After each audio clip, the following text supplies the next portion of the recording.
Nacházíme se na náměstí v České Kamenici v roce 1995, odkud pocházejí dva skutečně svérázní týpci. Svobodní cestovatelé Jiřík, řečený Frk, a Ríša. Rozhodli se vykonat po předchozích prvních zkušenostech pořádnou cestu do Asie. Jdi s tou palicí do prdele. Tou pořádností myslím cestu bez cestovní kanceláře, jaksi na vlastní triko, spojenou tím pádem s velkou dávkou nahodilostí a adrenalínu. Tehdejší doba takovým spanilým nájezdníkům z východní Evropy víceméně přála, takže stačilo vzít odvahu a trochu peněz. Jazyková příprava byla jen ta nejnutnější. Ostatně pojďme se společně podívat na to, jak se páni jazykově připravili a pojeďme s nimi až na ten konec světa.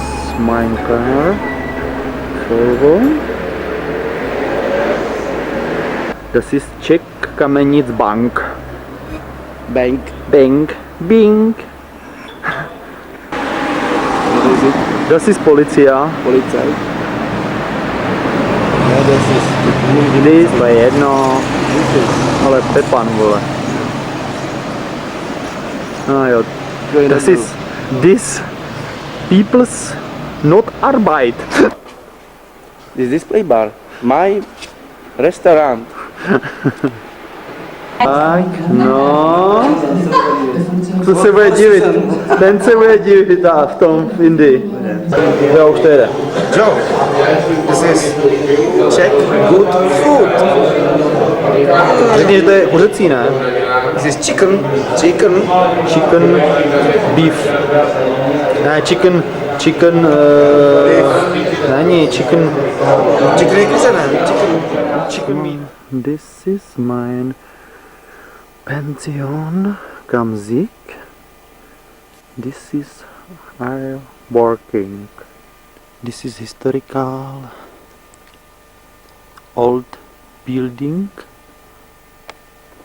150 years. Czech Polizei.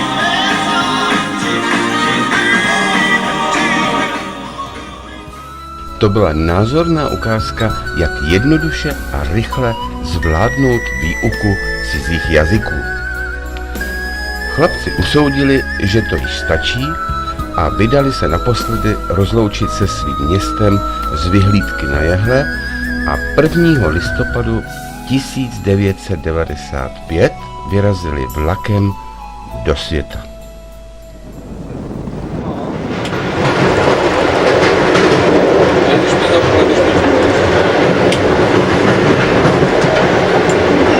Tak v Polsku je taková inflace, že sirky jsou dražší než 3000, to smrdí ty vole, než 3000 zlotých.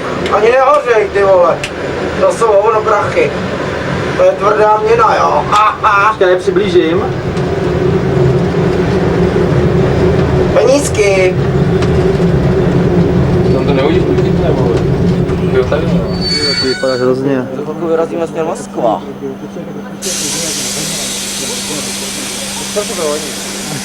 Jsme zažili jsme první pořádný chaos tady v Brestu, na nádraží. Tak Kde? V Brestu, ne? Ty jsi říkal Stalingradskou. To víš, že ne. Tak jsme si to trošku užili, ten první chaos. Maskovský bok, vole. Tohle je náš vagón, 15. Ten nás bere do té stolice.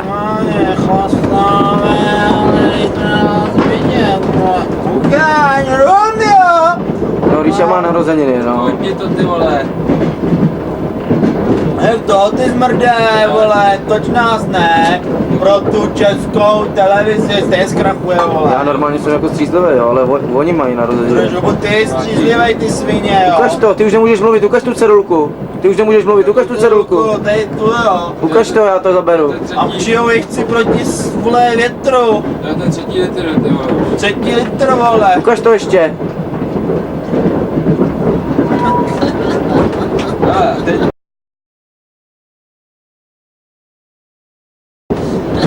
Trku natočíš Jo. rum and soda and Coca-Cola. Coca-Cola to je víra, chlapcům staví, dívkám svíra. A teď po rusky. Coca-Cola to je iskutstvo. Chlapcům pastaví, dívkám pasvíraje. No nevím, jestli mu něco stojí. Asi je dívka, spíš se mu svírá. Moskva, Jaroslavský hrad. Tak Rusko už není to, co bývalo. Vidíte tu kulturu, to je něco strašného. Dneska už nemusíme schánět ani lístky, oni nás už dokonce pošlou. Co vám нужно, bábuška? Co vám нужно? Papírosky nie. Papírosky my nechačeme. Mě rusky.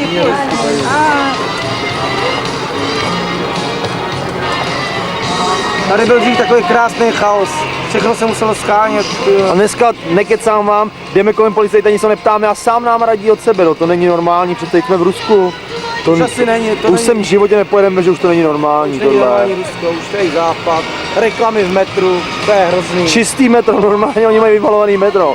Ty, Tam byli dřív samý žebráci, smrdilo to tam chcankama, ty vole.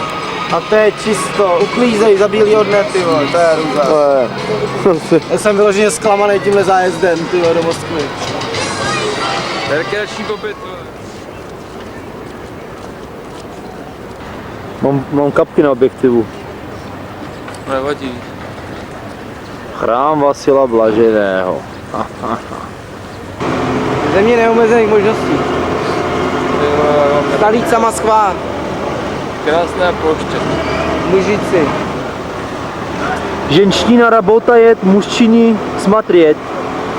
Русская милиция достала подарок от американские красивую машину.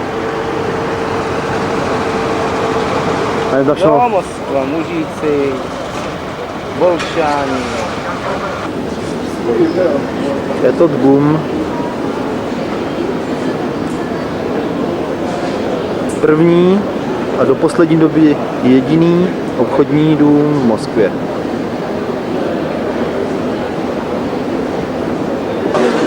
Vidíte, to zmrdé.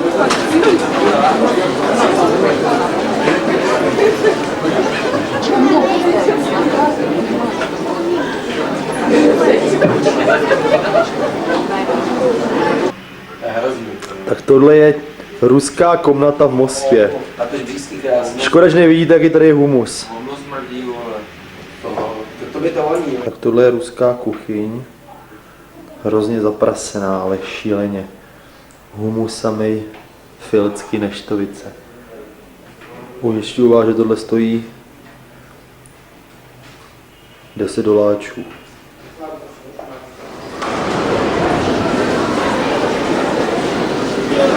To je chaos ruský metro.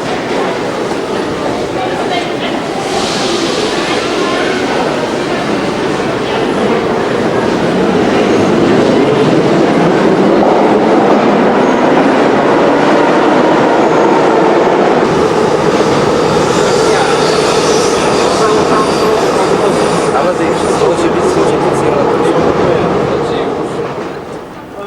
Bakuř, vykuř. Jaký tam máme ty kurzy? Počkej, si podívám ty kurzy. Jardo, jdi s tou hlavou pryč. povlečený, tyhle ty věci. Nechápeme. Tohle vidíme v ruském vlaku poprvé, že by bylo povlečíno, čisto, voňavo, vyluxováno, i koberec.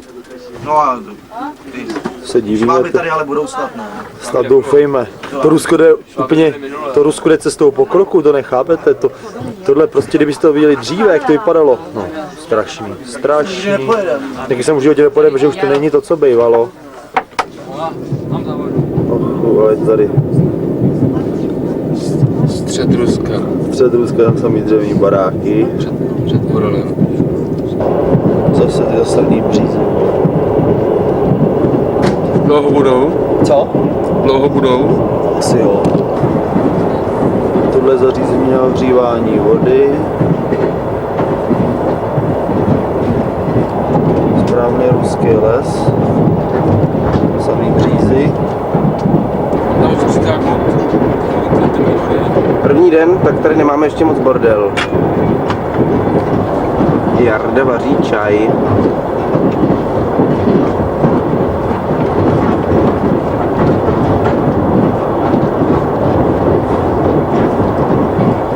Opatrně, opatrně. To se ti to rozleje. Tak zima na Sibiři začíná už v listopadu.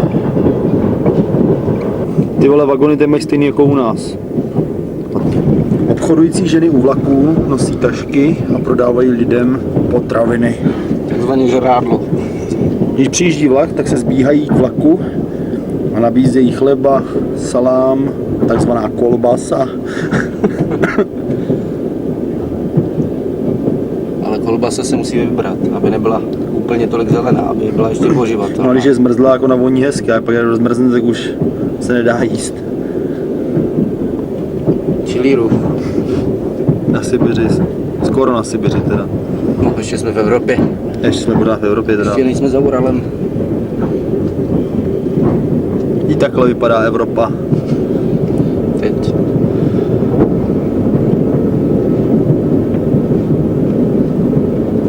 Myslím ale, že by pro tohle měli vyčlenit úplně jiný světadíl. Hele, teď je přes nějakou obrovskou řeku, teď ty pacha. A v Rusku se do dneška hlídají mosty, jelikož tomu říkají strategické místo. Zde je jedna budka nad řekou, jak se může ta řeka jmenovat? No asi, dejme tomu řeka. Dejme tomu Ob. Ty vole, ta řeka je svině, ale... A zase dorážíme dežurním na mostě na druhé straně. To vůbec vidět. Běž tam ven, tam ty schody, jo.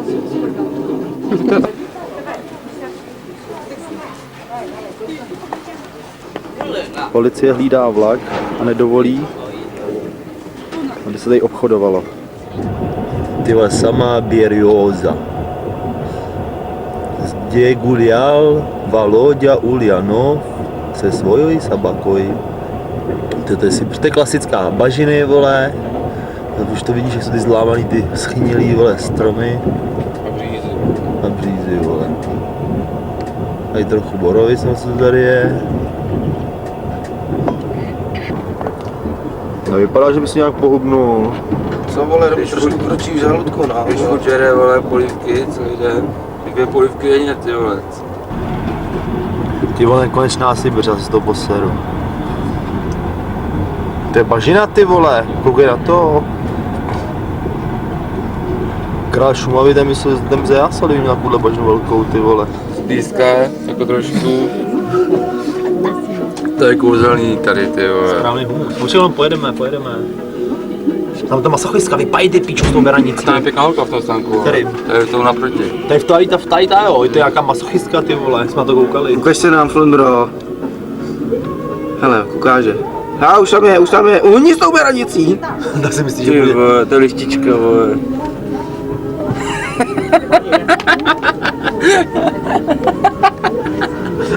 Tady bylo docela celkem zábava, ale přišla ženská. Dělní, bacha, tady to tady za to, či vole. No jo, to není možný. To nejde, to Pondělí, ty jo, dělej.